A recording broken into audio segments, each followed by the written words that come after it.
नमस्कार दोस्तों, मैं सुनीता, सहायक प्राध्यापिका हिंदी विभाग, राजर्षि महाविद्यालय सिवान, जयप्रकाश विश्वविद्यालय छपरा से आज हम हिंदी प्रतिष्ठा स्नातक द्वितीय वर्ष के चतुर्थ पत्र में संकलित रामचंद्र शुक्ल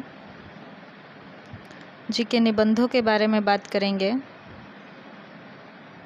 इनके निबंधों को पढ़ने और समझने से पहले आज के वीडियो में रामचंद्र शुक्ल जी का जीवन परिचय प्राप्त करेंगे।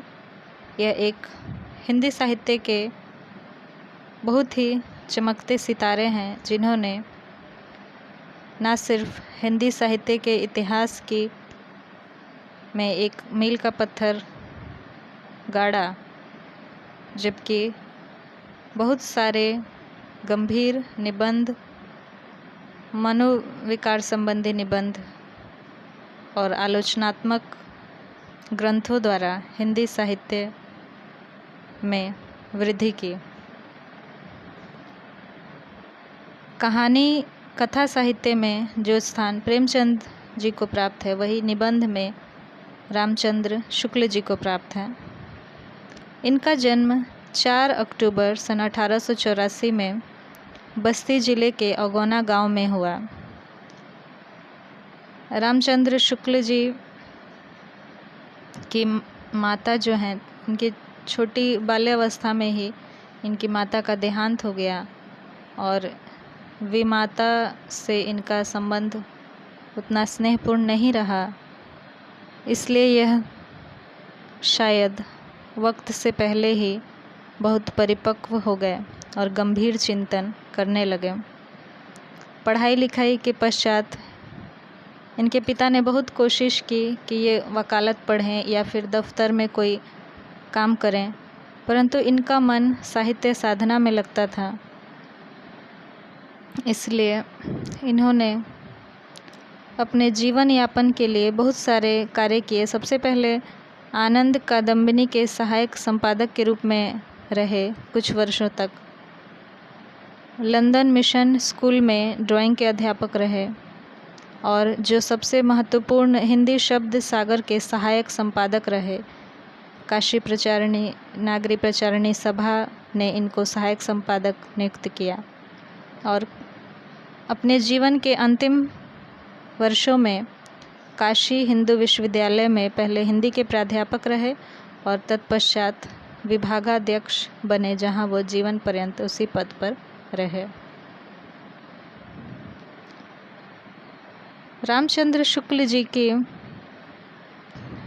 कृतियों की बात करें तो अधिकतर इन्होंने निबंध लिखे हैं, जिनमें आलोचनात्मक हैं, समीक्षात्मक हैं, मनोवैज्ञानिक निबंध हैं, मनोविकारों से संबंधित। प्रमुख इनकी कृतियां हैं कविता क्या है, काव्य में लोक मंगल की साधन अवस्था, करुणा, श्रद्धा, भक्ति, लज्जा, ग्लानि, क्रोध, लोभ और प्रीति, ये सारे निबंध हैं।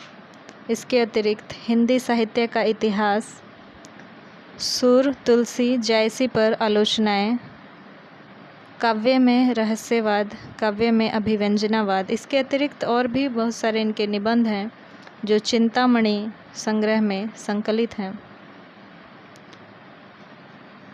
शुक्ल जी को हिंदी साहित्य का इतिहास जब भी पढ़ा जाता है तो इनके द्वारा रचित ग्रंथ को एक आधार ग्रंथ के रूप में लिया जाता है और आज भी जब भी हिंदी साहित्य के इतिहास की बात होती है तो शुक्ल जी की चर्चा जरूर होती है और उसको ही कुछ न कुछ घटाकर बढ़ाकर आगे के इतिहासकारों ने काम किया है, लेकिन आधार ग्रंथ के रूप में वह अवश्य ही रहता है। यह हिंदी साहित्य को बहुत बड़ी देन है आचार्य रामचंद्र शुक्ल जी की। इनकी भाषा बहुत ही गंभीर और प्रांजल, एकदम हिंदी खड़ी बोली है। कहीं कहीं इनकी भाषा बहुत ही क्लिष्ट, जिसमें कि तत्सम शब्दावली अधिक होती है।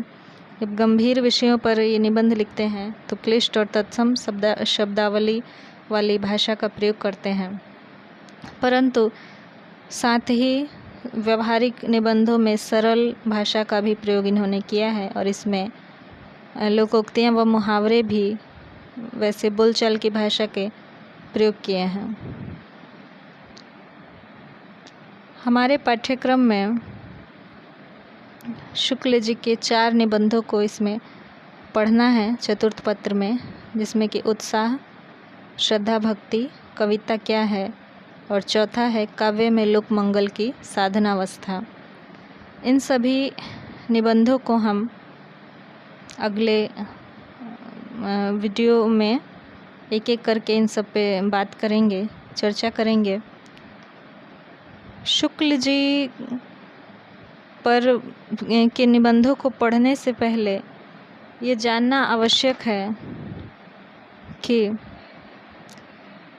हिंदी को आकार देने में इनका भी बहुत बड़ा योगदान है।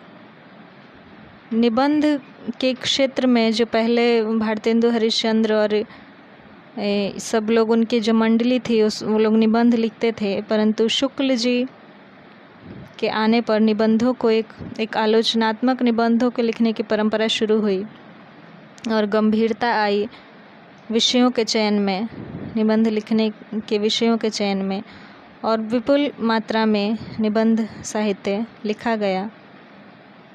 एक कहानी भी इन्होंने लिखी है 11 वर्ष का समय, जिसको कि पहली कहानी के रूप में भी कई विद्वानों ने माना है उसको। अगले अन्य सभी वीडियो में हम इनके निबंधों की चर्चा करेंगे। 2 फरवरी सन 1941 को इस महान गंभीर चिंतक और विद्वान लेखक, निबंधकार, इतिहासकार, आलोचक, संपादक और हिंदी साहित्य के एक बहुत ही जगमगाते सितारे का अवसान हुआ, इनका निधन हुआ 2 फरवरी सन 1941 में। परंतु अपनी रचनाओं के माध्यम से आज भी शुक्ल जी के विचार हमारे समक्ष हैं और मार्गदर्शन देते रहेंगे। आज के लिए इतना ही, मिलते हैं अगले वीडियो में। नमस्कार।